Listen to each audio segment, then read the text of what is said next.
Il ne criait pas. Il ne pouvait plus.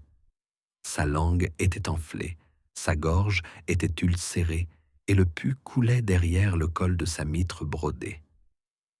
Le serviteur, enfermé dans un passage étroit entre deux cloisons en bois, tremblait, essayant de ne pas respirer, non par peur, mais à cause de l'odeur. Le corps du pontife suintait, des vers se développaient dans les plis de sa peau.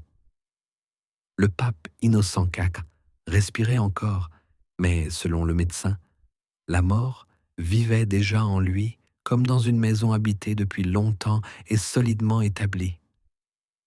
C'est ainsi que commencèrent les dernières semaines de son règne, rongées de l'intérieur que ni l'encens, ni les prosternations, ni les rideaux tirés ne pouvaient plus dissimuler. Derrière les murs de ses appartements, on se disputait déjà pour savoir qui serait le prochain. Et lui, il se consumait. Le printemps de l'an 1254 apporta à Orvieto un épais brouillard, l'humidité et la peur de la peste. La cour papale avait été transférée ici dès l'automne, la foule romaine étant devenue ingouvernable après les exécutions massives des partisans de l'empereur. L'opposition avec Frédéric II s'éternisait, tout comme la maladie du pontife, dont on parlait d'abord à voix basse, puis de plus en plus fort. Innocent, autrefois réformateur énergique et cruel, avait perdu la voix. Son visage était bouffi, son discours incohérent, et sa peau commençait à noircir autour des ongles. Selon les informations conservées dans les rapports de l'évêque Anselme de Lucques, les premiers symptômes ont été des douleurs dans le bas-ventre, des selles fréquentes avec du sang et une urine foncée. Les médecins attribuaient cela à une décomposition de la bile interne et à une configuration défavorable des astres.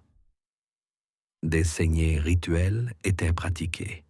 Chaque semaine, on ouvrait les veines d'Innocent au niveau des poignets ou derrière les oreilles. Parfois, cela se faisait directement dans la salle du trône, où il essayait encore d'écouter les messagers. L'esprit du pontife était encore vif à cette époque, mais son corps ne lui obéissait plus. Il se plaignait de convulsions qui remontaient de ses pieds jusqu'à sa poitrine, d'une chaleur qui ne disparaissait même pas dans un bassin glacé, et du fait que Frédéric lui apparaissait en rêve et riait comme s'il était crucifié. Le pape ordonna de fermer les fenêtres inférieures de ses appartements avec du marbre. Des images du jugement dernier furent accrochées au mur. Il exigeait que l'on lui lise chaque nuit l'Évangile selon saint Jean et que l'on brûle de l'encens jusqu'à suffocation.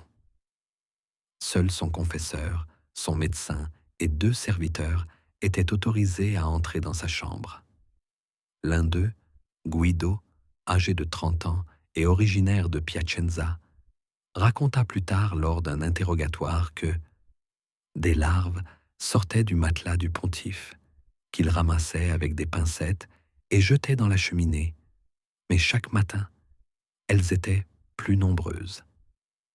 Ce même Guido disparut plus tard. Selon certaines rumeurs, il aurait été étranglé sur ordre du cardinal Ottoboni. Selon d'autres, il se serait noyé dans la fosse d'égout de la cuisine papale, s'y étant jeté lorsqu'il comprit qu'il avait vu l'enfer. Pendant que le corps d'Innocent se décomposait lentement, l'agitation régnait à la curie. Les cardinaux étaient divisés.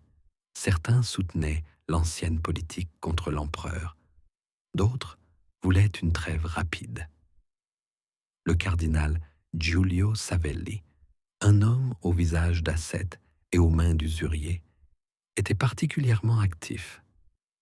Il tentait chaque jour de se rendre auprès du pontife, soi-disant pour faire rapport sur la situation dans les terres germaniques. Mais il était arrêté par les gardes. Le pape ordonna de sceller ses portes avec du cachet et interdit l'entrée même à ses proches. Il soupçonnait tout le monde. Début mai, Innocent avait signé un document secret dans lequel il destituait 3 cardinaux et excommuniait 2 autres. Lorsque des copies de ces documents parvinrent à Ottoboni, celui-ci réunit une nuit plus tard un petit conseil de fidèles. Ils décidèrent d'attendre. Le cadavre tombera tout seul, nota le chanoine Pietro dans son journal. À ce moment-là, ils commencèrent à soudoyer les serviteurs afin de remplacer le testament en temps voulu, comme l'affirma plus tard l'archiviste Lombardo dans des notes trouvées à la bibliothèque de Bologne. Entre-temps, le corps du pontife entra dans une nouvelle phase. La gangrène s'empara de ses 2 pieds. Ses orteils noircirent, sa peau se fendait à chaque mouvement.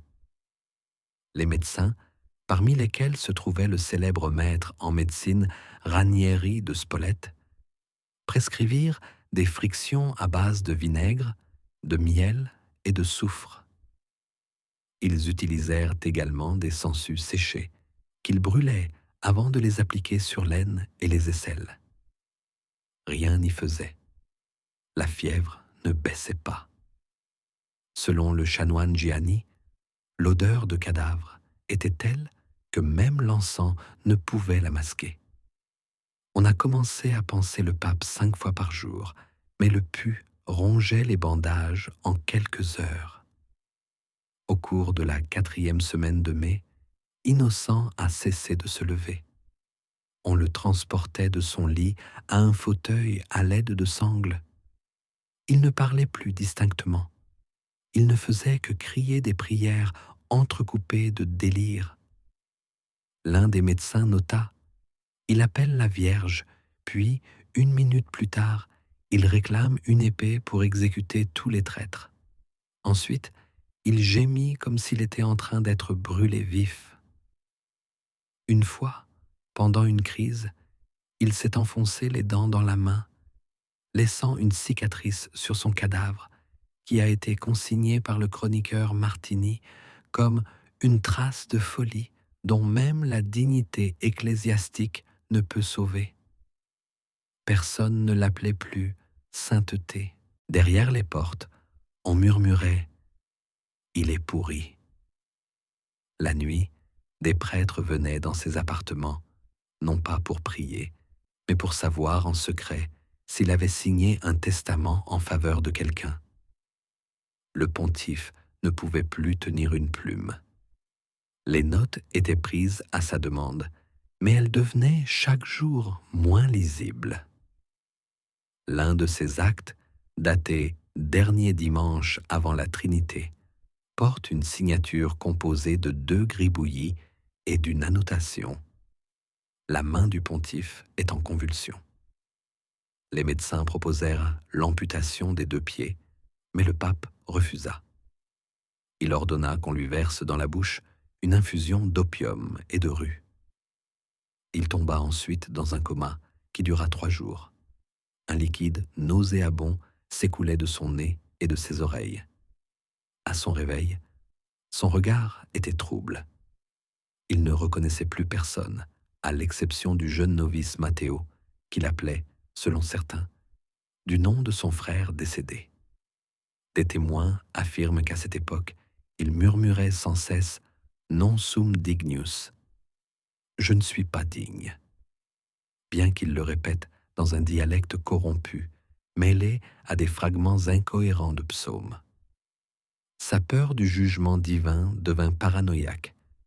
Il exigea que les murs de sa chambre soient recouverts de chaux, afin que les anges ne voient pas le pus, et ordonna que ses sous-vêtements soient brûlés. Le rapport de l'archiviste papal mentionne qu'un jour, il s'arracha un ongle et le mâcha, pensant ainsi expier la condamnation à mort d'un hérétique à Florence. Mais l'expiation ne vint pas. L'inflammation envahit tout son corps. Une décomposition interne commença. L'autopsie pratiquée plus tard révéla du pus dans le foie, des reins enflés et des traces d'une vaste ulcération de l'estomac.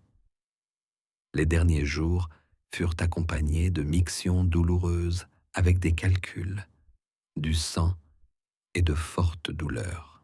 Un des serviteurs raconta que le pape avait essayé de se lever et de s'agripper à la crucifixion, mais qu'il était tombé face contre ses propres excréments.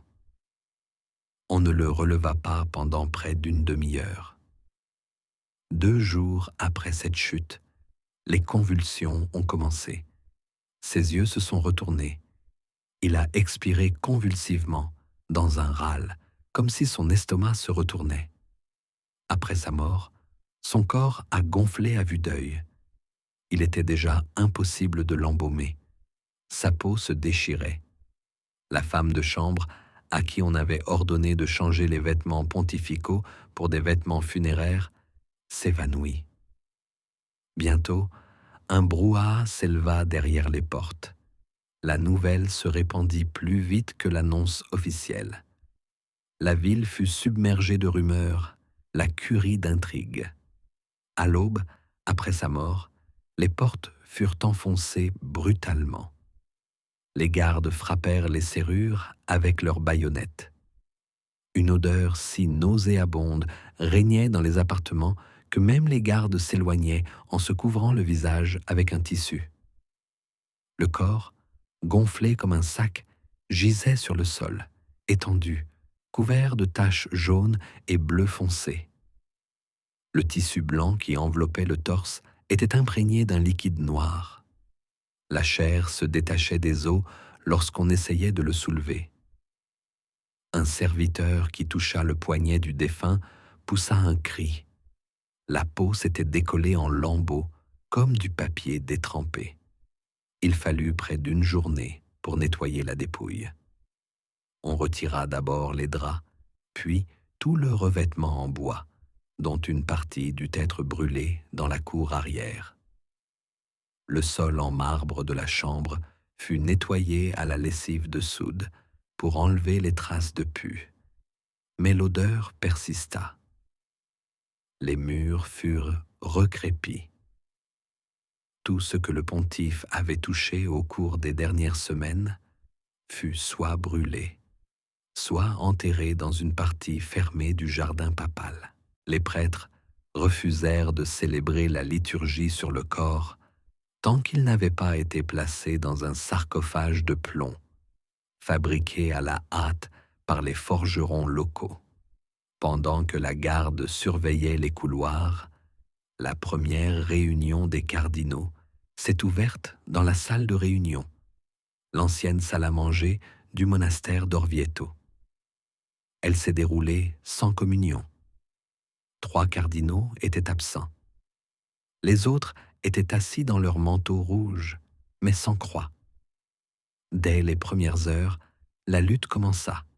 Savelli proposa la candidature d'Ottoboni, mais celui-ci refusa. Il préféra attendre. Le cardinal Umberto de Silva, au contraire, parlait de réconciliation avec les princes allemands et proposait une figure neutre. Les disputes durèrent jusqu'à la nuit et pendant ce temps, selon les rapports du légat de Venise, 3 cardinaux envoyèrent des messagers à Rome auprès de leurs protecteurs issus de l'ancienne noblesse. Les funérailles furent fixées au 3e jour. Mais même alors, le corps d'Innocent continuait de se décomposer. La peau de son visage avait noirci et ses yeux étaient tellement enfoncés qu'il avait fallu les recoudre. Sa mâchoire ne tenait plus et la partie inférieure de sa tête était maintenue par une corde. Le cercueil de plomb fut recouvert d'un drap blanc, mais des taches commencèrent à apparaître pendant le trajet. Le cortège avançait en silence. Ni les citoyens, ni les moines ne prononcèrent un mot de deuil. Seule la prière, répétée d'une voix mécanique, sortait de la bouche du diacre le plus jeune. Des témoins affirmèrent que des chiens hurlaient le long du chemin menant à la crypte. La cause officielle du décès du pontife fut une fièvre aiguë accompagnée d'écoulements purulents. En réalité, selon le rapport médical retrouvé plus tard dans les archives de Pérouse, il s'agissait d'une atteinte multiple des organes internes, ulcère gastrique perforé, insuffisance rénale, gangrène des membres inférieurs, inflammation purulente des poumons. Tout cela, comme l'indiquait le docteur Ranieri dans ses notes, était aggravé par l'isolement paranoïaque et le refus de l'hygiène élémentaire. Les conséquences se sont fait sentir dès la semaine suivante. Les ambassadeurs de Castille, de France et de Hongrie ont quitté Orvieto. Les légats allemands restèrent, mais cessèrent tout contact officiel avec la curie. Les lettres des princes électeurs restèrent sans réponse. Le trône papal était vacant. Les disputes au sujet de la succession atteignirent leur paroxysme. Savelli conclut un accord secret avec des représentants de la noblesse toscane, promettant des concessions en échange de leur soutien. Ottoboni, quant à lui, s'assura le soutien de l'archevêque de Gênes ainsi que du commandant de la garde, le capitaine Andrea Rubino. Les rumeurs sur l'état du défunt pontife se répandirent à travers l'Europe plus vite que les caravanes. À Florence, on disait qu'il était mort parce qu'il avait exécuté trop d'hérétiques et torturé des saints. À Cologne, on écrivait qu'il avait été empoisonné par ses proches. À Sienne, une légende racontait qu'un coq noir avait chanté devant sa porte la nuit précédant sa mort, signe du diable. Le peuple considérait la mort du pape non pas comme une purification, mais comme une malédiction. Des événements étranges se produisaient au sein de la curie. L'un des scribes, le moine Titien, fut retrouvé pendu dans le scriptorium. Une note sur la table disait « Même mort, il murmure ». Le cardinal Umberto accusa Ottoboni du meurtre, mais il n'y avait aucune preuve. La même semaine, 2 serviteurs disparurent. Leurs corps ne furent jamais retrouvés. Les murs de la chambre d'Innocent, malgré le crépi, continuaient à dégager une odeur nauséabonde. Les moines disaient que l'humidité transparaissait à travers la pierre. Un mois plus tard, le nouveau trésorier du pape s'installa dans la chambre. Il vécut 2 jours dans ses appartements et s'enfuit pendant la nuit. L'élection du nouveau pontife dura 60 jours. Pendant tout ce temps, la cour resta dans un état de tension. La nuit, la garde patrouillait dans les couloirs, des grilles apparurent aux fenêtres. Les réserves de nourriture s'épuisaient. Des émeutes éclatèrent parmi les domestiques dans les caves. Les offices dans la cathédrale se déroulaient sans mentionner le nom du pape, une première depuis 100 ans. L'absence d'un centre du pouvoir entraîna une recrudescence des attaques audacieuses contre les cardinaux. Un soir, Savelli fut agressé dans sa propre cour, battu et enfermé dans une cave jusqu'à l'aube. Il fut libéré, mais les rumeurs de complot ne cessèrent pas. Finalement, au bout de 7 semaines, un nouveau pontife fut élu, le cardinal Rainiero Soprano. Il prit le nom d'Alexandre. Sa première décision fut de fermer les appartements papaux et de les sceller à jamais. La seconde fut d'annuler les derniers décrets d'Innocent, les qualifiant de suspects dans leur esprit et contraires à la raison. Il déclara que le défunt pontife avait laissé son corps et son âme en état de décomposition. Lors d'une réunion secrète, il déclara « Il n'y a pas de sainteté dans la mort d'Innocent. Il n'y a que du pus, de la peur et des ténèbres. » Lors des funérailles, organisées 1 mois plus tard, déjà de manière formelle, à Rome, le cercueil ne fut pas ouvert. La messe fut célébrée par un évêque vêtu d'une capuche noire. aucun cardinal ne toucha le corps. La crypte fut recouverte de chaux afin d'empêcher les odeurs de se propager. Ainsi s'acheva l'ère du pontife qui avait autrefois tenu entre ses mains le destin de l'Europe. Sa mort ne marqua pas la fin de son règne, mais le début de la désintégration. En Allemagne, le mouvement guinelfien renaquit. À Toulouse, le bureau de l'Inquisition fut incendié. À Venise, une campagne pour l'indépendance vis-à-vis de Rome fut lancée.